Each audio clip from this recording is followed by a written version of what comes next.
76% of Americans live paycheck to paycheck. 64% of Americans that have businesses break even or lose money. Most people don't have any money and have accepted the fact that they don't have any money. They don't have any leftover money. They're fearful of money constantly. They overspend. They don't know how to produce money. They definitely don't know how to multiply it. The land of the brave and the home of the free, it's not even close to the truth. It's just important for people to understand that complaining has no value. And if you complain about not having enough money, work more. If you complain about not having work-life balance, spend more time on vacationing and your family. It's super simple. Let your actions dictate instead of sitting there and feeling like you're not in control. Poor people say, I can't afford it, I can't do that, I don't have time. It's an escape. You know what I mean? It's easy to say, I can't afford it. Oh, I'm too tired. Oh, I can't go to the gym. You know, when you could go to the gym. No, I can't. Truth is, I'm just too lazy to go to the gym.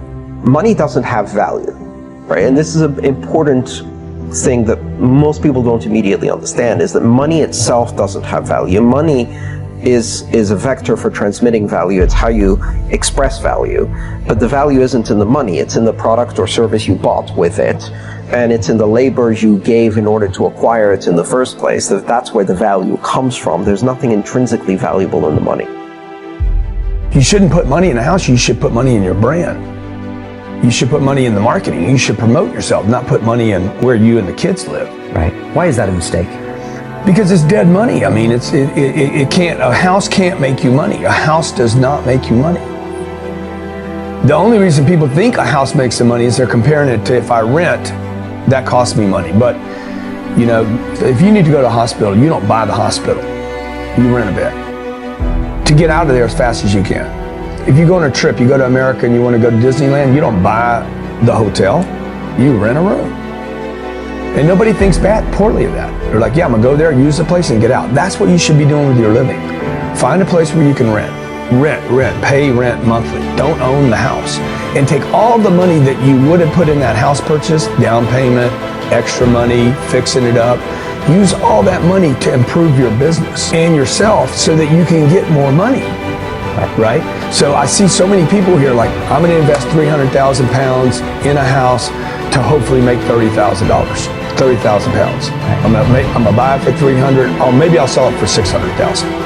I'll double my money. Fixed in one place, by the way, where no money comes to you. Money does not go to homes. Right, and that's a big thing on your career is moving locations. Yeah, I've moved 5 or 6 times. I can move another 4 or 5 times. Because people who stay in the same place get too comfortable. If you study wealthy people, they're mercurial. They're moving, they're mobile. They're not talking, Warren Buffett and Bill Gates do not talk about the home they live in. They talk about the places they're going to. They go meet money, they go meet wealth, they go meet connections. People are stunningly accepting of anything if they actually believe that's the purest form of it. I think I'd be less acceptable if I hedged. I really do. People will accept you. People accept everything. Just be you. Be you, and clearly people like react. When you're trying to fake something and you've got bad intent, well then that's visceral and we hate.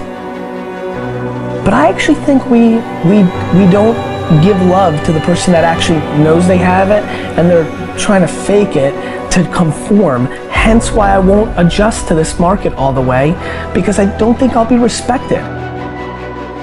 I know what my intent is, so why would I be scared? I want to build the biggest building in town. That's who I am. And you know how I want to do that? By building the biggest building in town. And a lot of people want to build the biggest building in town, and you know how they want to do it? By tearing everybody else's building down. Poverty is passed on. It's taught in your families. And middle class is taught in families. And so the people right now who are sitting at home, who are struggling financially or worried about money or unhappy, they may be making a lot of money, but unhappy with what they're doing, it was probably taught to you. You know, your superego was taught, get a job, work hard, or you'll never be rich, or the rich are evil, or whatever. And until you change your mindset, money won't help you, right? Correct. You see that with people that win the lottery, people that make more money, they still have the same problem. Right. Because they have that poor man's soul. Correct. If you're poor, you'll always be poor. That's really hard for people to Yeah, understand. the money will disappear that fast. Just like most pro athletes, they make millions of dollars, and what 65% are bankrupt 5 years later. It's because they come from poor families. Now you tell them that, they get very angry at you. It's not just the rich fault. As you guys ripped me off, and government ripped me off. But unfortunately, what Mr. Lipton was saying, it's passed down genetically. That's the frightening thing. And it's interesting when you commit to something, little gifts just start automatically showing up. It's a phenomenal thing. It's happened my whole career. When I fully commit, somebody will bring me something. And then look, then keep your eyes open. And by the way, the package may come wrapped in a package you weren't thinking about. Hard work.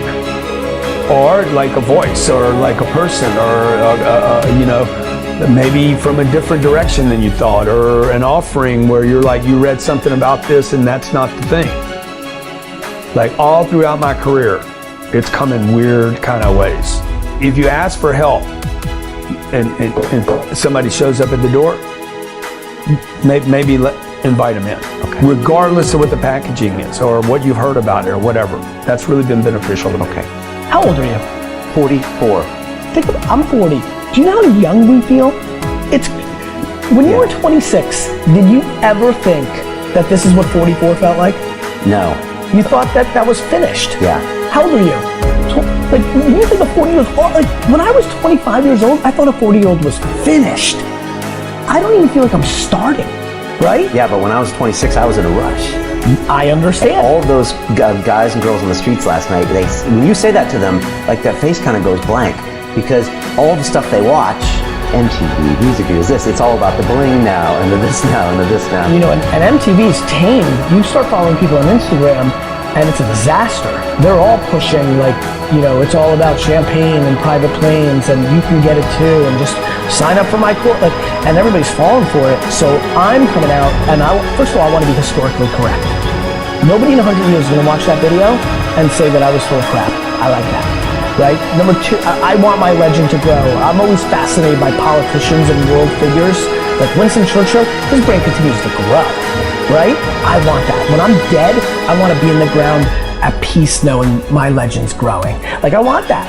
I want that in the business world. And so I'm giving real advice, and real advice looks like this. When you're 19 and you can spend 7 full years learning your craft, meeting people that are mentors, being patient, and you wake up and when you're 26 years old, you have your entire life in front of you, and you've done great foundational work to go on and then be successful. I have bad luck too. I've had financial crashes. I've had people stab me in the back, but they're all good because I grow from it. That's spirituality. People who are afraid of making mistakes, like they teach in school, they don't ever grow. Because spirituality is there's good and there's bad, there's right and there's wrong, there's up and there's down. Most people only want to be right. They only want to be positive. Well, you can't have that. That's not reality. And the average person, the reason they're poor is they haven't failed. They play it so safe. They haven't made any mistakes like they taught in school. That means they don't learn anything. That's why the school system's actually fundamentally corrupt. It's anti-education. Don't make mistakes and don't ask for help. And if I didn't ask for help, I had my accountants, my attorneys, my bankers, and all that. I go into business like a rugby team. Boom, boom. We kick butt. But the average guy is standing there, I'm an A student, I'm going to do this all on myself, and a bunch of rugby players run you over, and you go, well, they're not playing fair. Yeah, well, you're playing stupid. You should have a team. You should have accountants, attorneys, and bankers, and all that stuff. But that's not the game I want to play. I said, then don't play the game. The game of business is played with accountants, attorneys, bankers, I hate to say it, politicians. You gotta know the game. I don't want to hustle. I want to prosper. I don't want to grind. I want to create a machine that monetizes. I'm not shameful of money. I want money. I want a lot of money. I want to give money away. I want to raise a lot of money. You can't do that if you're broke.